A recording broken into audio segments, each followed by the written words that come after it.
feathers off that turkey while I study how to cook it. Oh! Wait a minute, Mo. Ow! Do I look like Davy Crockett? Oh, come on. Peel that turkey. Happy Turkey Day and happy Thanksgiving. It's Tommy the Hammer kicking it with Johnny Rocket. Yo. And we're going to be reviewing the movie Trains, Planes, and Automobiles. I got two more motherfuckers on their way, but in the meantime, me and Johnny, we thought we would try a brand new Rhinegeist ale. For this beer here, it says, this hoppy red ale balances crisp hops with juicy malts like a well-worn flannel embraces the cold, early, dark days of winter. It's very flannel. It looks like it's clad in flannel here, so hopefully we don't get any lint in our mouths. Yeah, so we're going to go ahead and give it a pour in one of our beer glasses here so we can give you guys a look at the color. I kind of figured this would be a robust ale. I'm kind of catching some almost like a brown nut ale quality. Right, yeah, I was going to say it's definitely very roasted, I'm guessing. Yes. This is not going to be super hoppy, but instead it'll be nice and roasted and malty instead. So a little bit of a flip because they make about 16,000 different IPAs. Yes, they do. So hopefully this will flip that script. So here we go, down the hatch. Happy Thanksgiving. Happy Thanksgiving. Wow, that is. I'm getting a weird note of burnt hair. I'm dead serious. Yeah. I don't know why, but like a hot hair dryer, or like you've been in a salon and you just got your hair cut, and it's like you just got a blow dry, so you got that hot hair smell. It's I don't know. We both don't know. I think that's what we can say by just doing about half a cup of Rhinegeist's Dad, but I don't know, right off the bat I'm going to say that I wouldn't want to, obviously I got a 6-pack, but I wouldn't want to be drinking just this the whole night. In that aspect, and like I said, well, everybody's palate's different, so this could strike you completely differently than it's striking us, for sure. Right. So. But straight away, I'm going to say that this is not my favorite Rhinegeist. First impressions sometimes are lasting impressions, and at the end of the day, we got to give a star count. I think I could only give Rhinegeist's Dad 5.5 out of 10. That's right in the ballpark. I was going to give it a 5.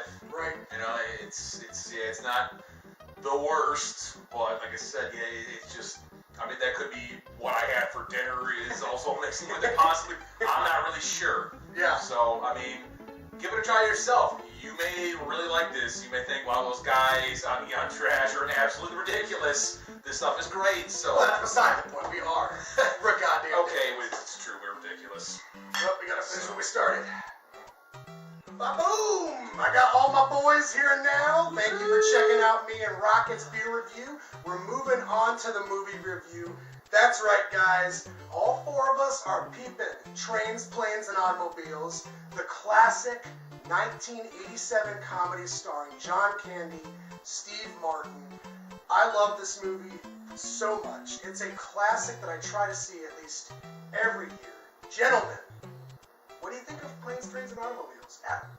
Well, like Tom said, it's a comedy classic from the 1980s, and it's one of the few movies that's actually centered around Thanksgiving. And since tomorrow's Thanksgiving, we figured, hey, why not? John, what about you, man?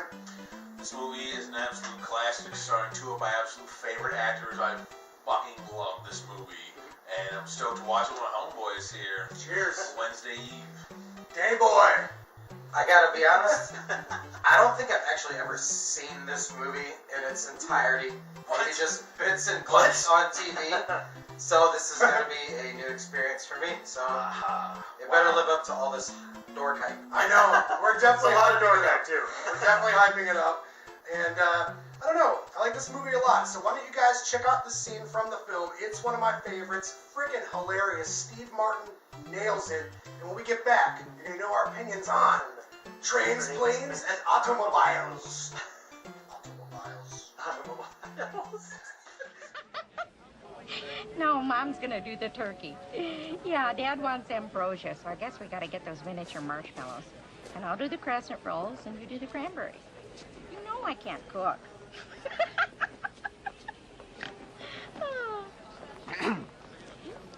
Well, I'll see you tomorrow then. Gobble, gobble. Oh, bye-bye.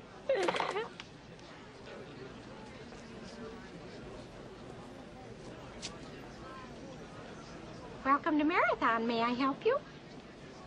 Yes. How may I help you? You can start by wiping that fucking dumbass smile off your rosy fucking cheeks. Then you can give me a fucking automobile, a fucking Datsun, a fucking Toyota, a fucking Mustang, a fucking Buick, 4 fucking wheels and a seat. I really don't care for the way you're speaking to me. And I really don't care for the way your company left me in the middle of fucking nowhere with fucking keys to a fucking car that isn't fucking there.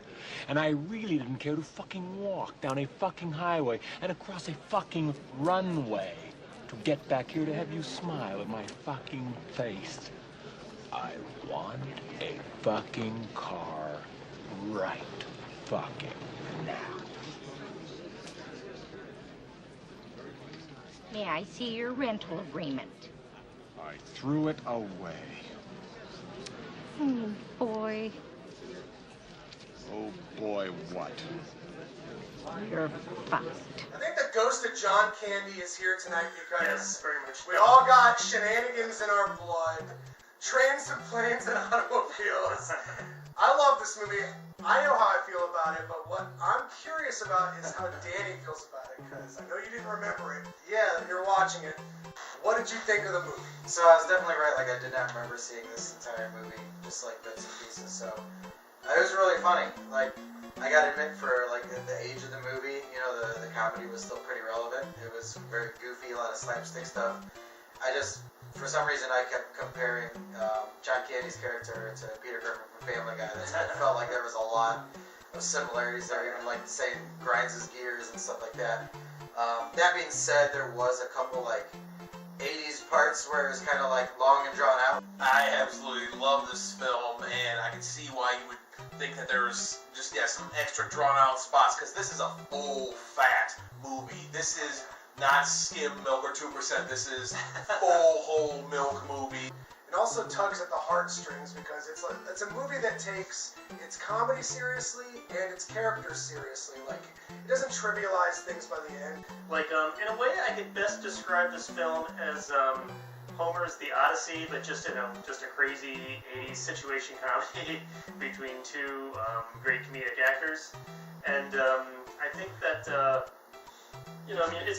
it's a journey through hell, because of Steve Martin just trying desperately to get back to his family for Thanksgiving, but just encountering like the worst luck in the world. He keeps just running into John Candy over and over and over again, so it's like them on this journey together. So it's also a great buddy comedy in that regard. Yeah. I almost kind of took issue with the ending of the film, because I think it just got a little too squishy towards the end, because we had just had this great like dark comedy throughout most of it, and then it almost felt like the movie just didn't really know how to wrap itself up, so it just picked like the safest form of softest ending.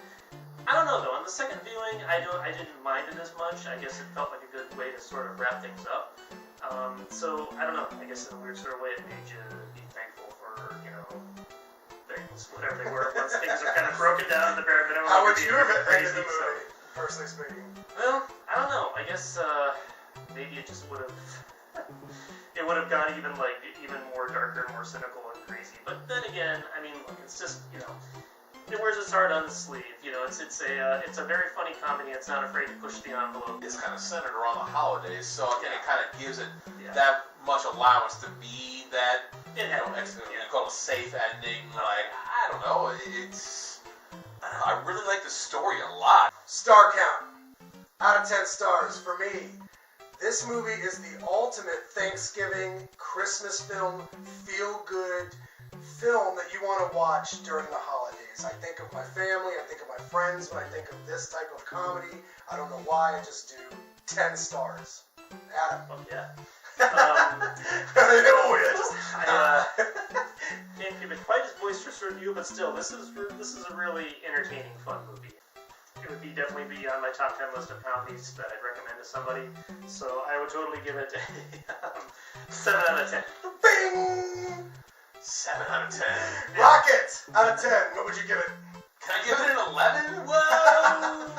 I'll give it 10 out of 10 as well. I can't believe you didn't at least surprised because I mean, we're peak Candy and peak Martin and like I don't know, everything is really fired in this movie too. Like all like the costuming and sets, like it just plunks you right back in the mid '80s. With that, I'm gonna go 7 stars. Fair enough. So there you guys have it.